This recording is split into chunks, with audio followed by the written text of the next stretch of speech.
안녕하세요. DDR 부동산 연구원의 서영창입니다.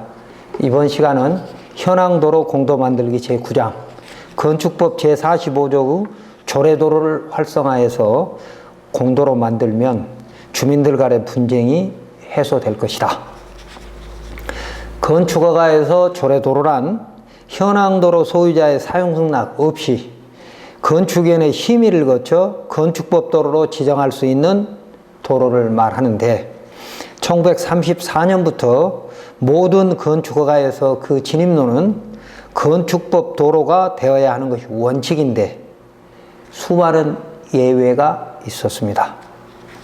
그래서 건축법 도로로 지정하지 않은 사유인 현황도로의 배타적 사용수익권의 포기 여부로 지금 분쟁이 되고 있는 경우가 의외로 많습니다.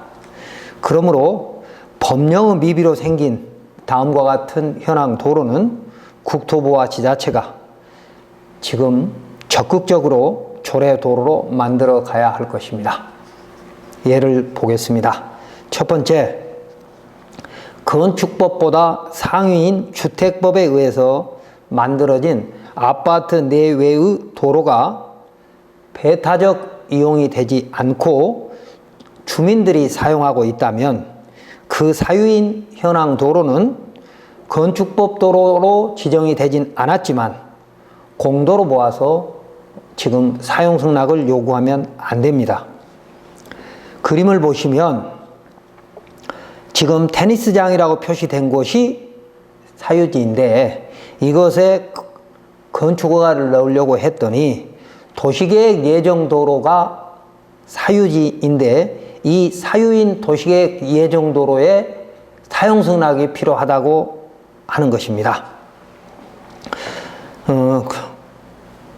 이 테니스장의 건축허가를 받으면서 도시계획 예정도로는 사유지이기는 하지만 주택법에 의해서 십수년 전에 건축허가를 받아서 포장도 아스콘으로 돼 있을 뿐만 아니라 주민들이 자유롭게, 이웃 주민들까지 자유롭게 사용하고 있는 공도입니다.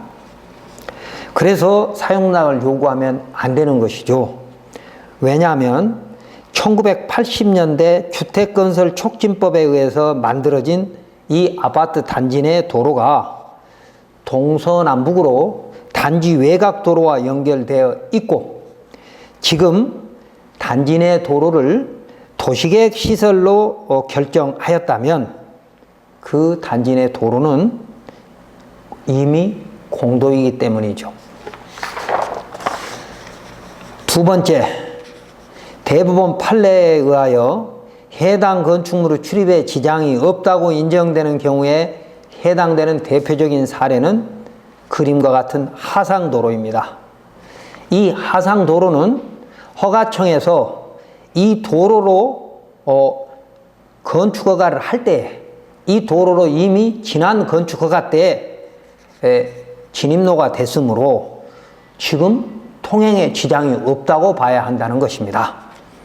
그 그림을 보시면 위쪽에, 제일 위쪽에 건축법 도로가 있고 그 건축법 도로를 따라서 아래로 하상으로, 그러니까 제방에서 하천 안쪽으로 포장된 도로가 있었는데 이 포장된 도로는 다시 오른쪽으로 있는 창고 건물, 그러니까 지자체가 관리하는 창고 건물의 진입로로 썼던 하상도로입니다.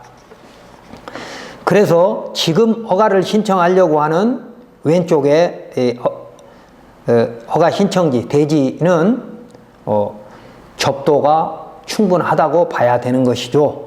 이건 1995년도에 항공사진으로 내려다 본 것입니다. 지금 가운데에 있는 그 도로, 하상도로는 국공유지이고 시멘트 포장이 된 곳이므로 건축법 도로 구조기준에 맞다고 보아서 해당 건축물의 출입에 지장이 없다고 인정되는 도로라는 것입니다. 다만 하상도로 관리자의 동의, 즉 국유재산 사용허가에 대한 판단은 대법원 판례 없습니다마는 이것은 이미 이 도로를 이용해서 새로운 건축허가를 신청했을 때 건축법 도로에 접도 의무 예외인 해당 건축물의 출입에 지장이 없다고 인정되는 경우 도로로 해석해야 된다는 것입니다. 다음 세 번째는 도시계획시설 도로를 개설하면서, 그러니까 도시계획시설 도로 4차선 도로를 개설하면서 기존의 대지 및 농지의 진출입로를 완충녹지 및 경관녹지로 가로막아서 졸지에 맹지가 된 사례입니다. 이런 곳은 도시계획시설 광장, 그러니까 4차선 도로가 교체하는 데는 광장이 있잖아요. 광장은 건축법에서 이 도로가 존재하는 한 건축물이 지어질 수 없는 그런 공간으로 보기 때문에 이 광장의 보행로를 이용해서 건축 신고를 해준 사례가 있습니다. 아주 선진적인 지자체이죠. 만약 이런 방법으로, 그러니까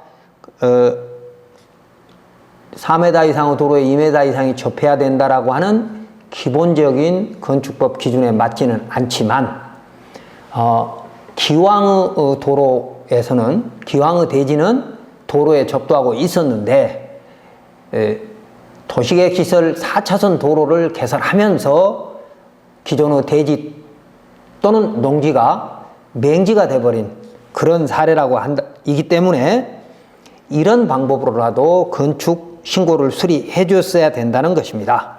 만약에 건축 신고를 수리하지 않았다면 이 대지 소유자는 헌법 23조 3항에 의한 정당한 보상을 근거로 사업 시행자 또는 지자체 장과 힘든 소송을 통해서 권리를 찾을 수밖에 없는 것인데 이 지자체는 모범적으로 허가를 한 것이죠.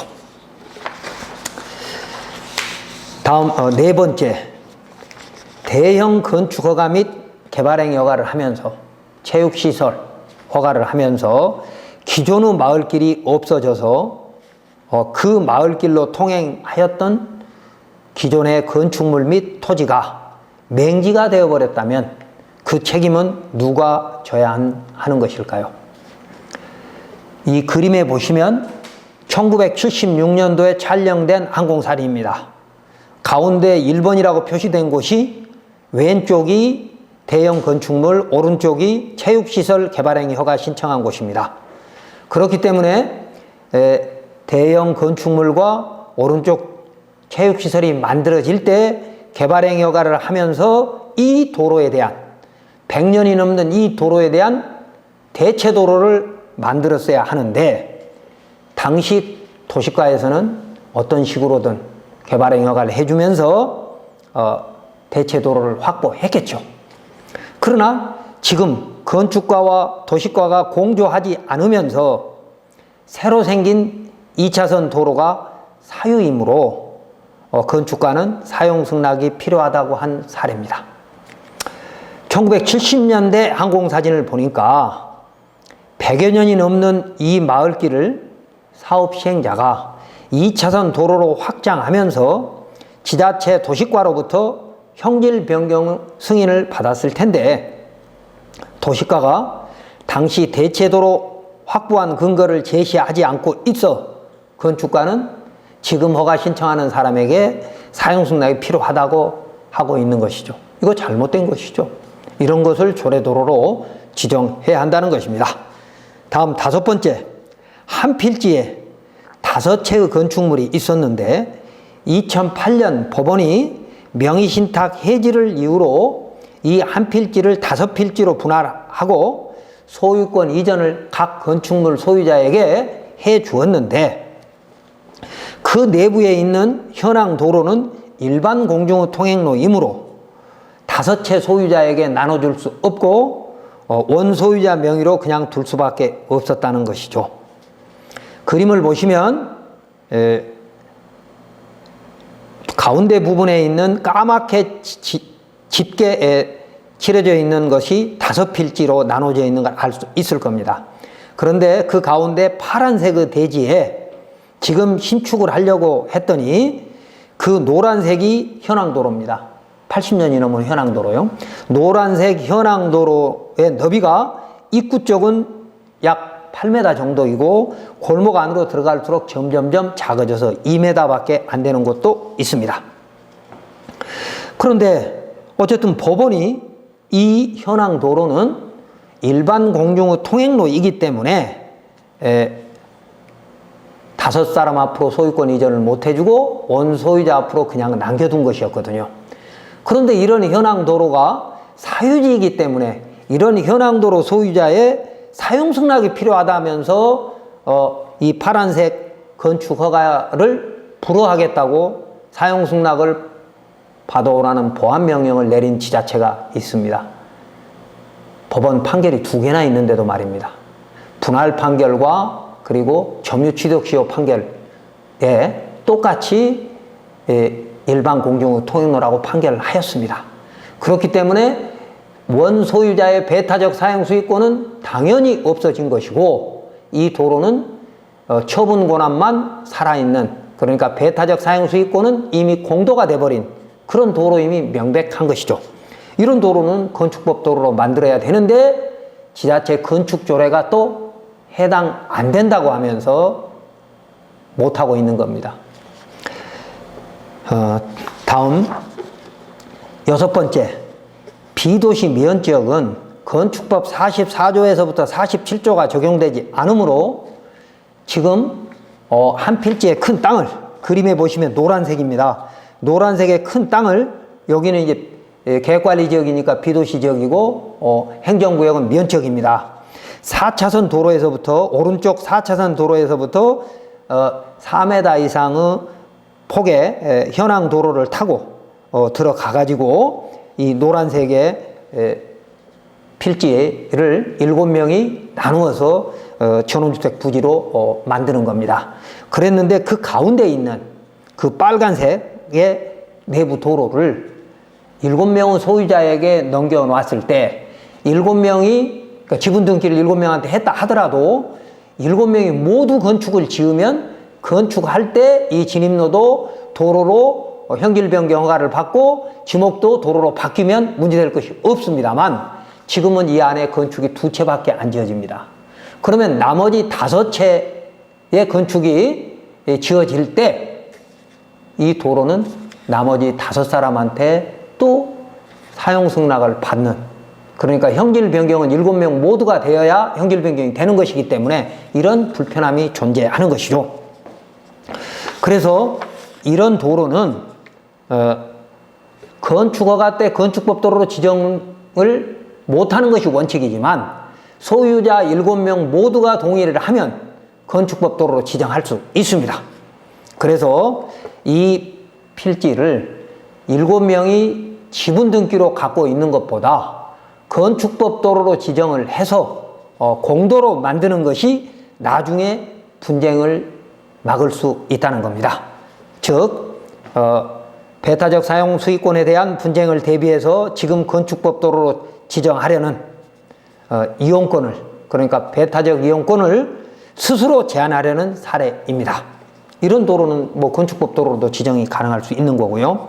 다음 7번째, 토지구획정리사업법에 의한 구획정리지구 내부 도로는 모두 공도화되어야 하는 것이 원칙입니다. 왜냐하면 주민 합의 또는 법령 절차에 의해서 만들어진 도로이기 때문에 배타적 사용수익권은 포기 또는 제한된 것으로 봐야 한다는 것입니다. 그러니까 토지구획정리사업법에 의한 구획정리지구 내부 도로는 이 개인의 것이 아니고 설사 사유지라 하더라도 그 사업지구 내에 전체 주민이 합의를 해서 만들어진 것이기 때문에 그 안에 사도는 특별한 사정이 없는 한 공도로 봐야 한다는 것이죠. 만약 당시 건축법도로 지정되지 못했던 지목이 도로인 현황도로가 있다면 그 현황도로를 공도로 보아서 사용승낙이 필요 없는 해당 건축물의 출입에 지장이 없다고 인정되는 경우에 해당된다고 해석하여야 하는데 지자체가 그렇게 하지 않고 있습니다. 그러니까 구획정리사업법에 의한 구획정리지구를 시공하면서 만들면서 지목이 도로로 만들어서 형질 변경이 완료된 도로라면 공도라는 것이고, 사업지구로 지정된 이후에 대지에서 분할돼 가지고 지목이 도로가 아닌 것이라면 그건 사유지의 배타적 사용 수익권이 살아있는 사유지이죠. 그런데 구획정리 사업 지구 내에서 완성된 지목이 도로인 도로는 공도로 봐야 한다는 겁니다. 자, 이번 시간 정리하면 허가권자는 모든 건축물의 진입로를 건축법 도로로 지정하지 않고 건축허가를 하였다면 당시 허가권자의 재량적 판단은, 그러니까 건축법 도로로 지정하지 않은 판단은 접도 의무 예외인 해당 건축물의 출입에 지장이 없다고 인정되는 경우로 보았을 것입니다. 헌법 제122조에 의하면 국가는 국민 모두 생산 및 생활의 기반이 되는 국토의 효율적이고 균형 있는 이용 개발과 보존을 위해서 법률이 정하는 범위 내에서 그에 관한 필요한 제한과 의무를 과할 수 있다라고 되어 있습니다. 그러므로 배타적 사용 수익권의 포기가 명확한 것은 지자체가 일단 조례도로로 지정하여 주민들 간의 분쟁을 선제적으로 해결하여야 하고, 반대로 배타적 사용 수익권의 포기 또는 제한되지 않은 곳이 명백한 곳은 지자체가 보상을 해야 할 것입니다. 이때 국토부는 지자체가 적극 행정을 펼 수 있도록 업무 지침을 제정해서 교육시켜야 하고, 필요시 예산을 지원해서 주민들 간의 분쟁이 없도록 하여야만 국토 효율적 이용 및 전 국토의 균형 발전이 이루어질 수 있다는 것을 국가와 지자체는 깨달아야 할 것입니다.